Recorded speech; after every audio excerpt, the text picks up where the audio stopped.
Hey everybody, welcome back. This is Rylan Lindley with Field Deal Boats, and today we're going to be doing a video on how to properly load your pontoon boat back onto the trailer. So, few things right off the bat. Slow and steady, don't get into a rush. That's how accidents happen.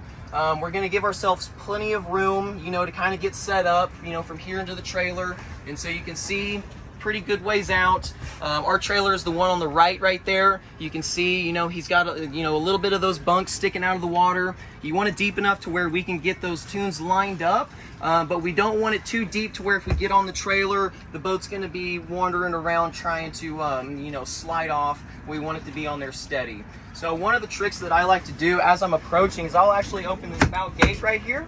And so when I open the bow gate, just as a driver, I have a lot more visibility. I can kind of see right into the water. So I like to leave that open.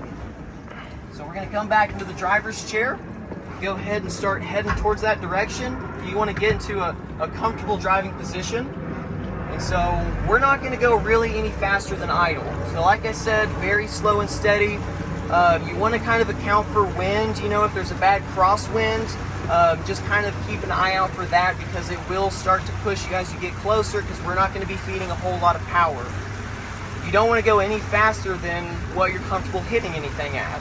And worst case scenario, we miss the trailer by a little bit. That's going to be okay. We're going to back off and try again, right? So no rush, no reason for any of that. And so going in, this is a Tritoon. And so I know this keel is right underneath me.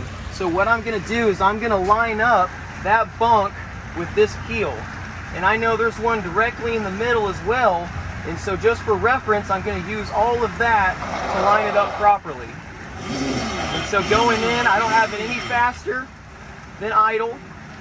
And so coming in, he's going to kind of point me to the left a little bit.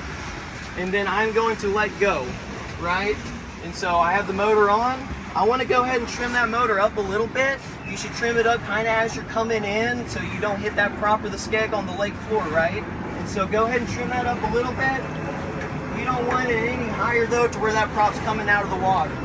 So once I have that at a pretty good spot, you can kind of see in the front I've still got a little bit of ways to go. And so what I'm going to do is I'm going to actually use the motor. So I'm going to put it forward, and I'm going to go ahead and give it some throttle. And that's going to drive all the way up until I hit the boat. And once it hits the bow stump, I'm going to go ahead and get it locked up and secured. Once that's completely locked up, tightened up, I'm going to go ahead and put it in neutral. And now I can go ahead and shut off the motor. Once the motor is completely shut off, then I can hit my trim switch, and I'm going to move that motor trim all the way back up. Once that's all the way back up, last thing I'm going to do when you're done for the day, go turn off your battery switch. We should be good to go. We're going to pull out of the ramp and go and get loaded up. Thank you guys so much for watching. If you have any questions, please give me a shout out. Do me a favor, hit the subscribe button, hit the like button, and I'll see you next time. Thank you.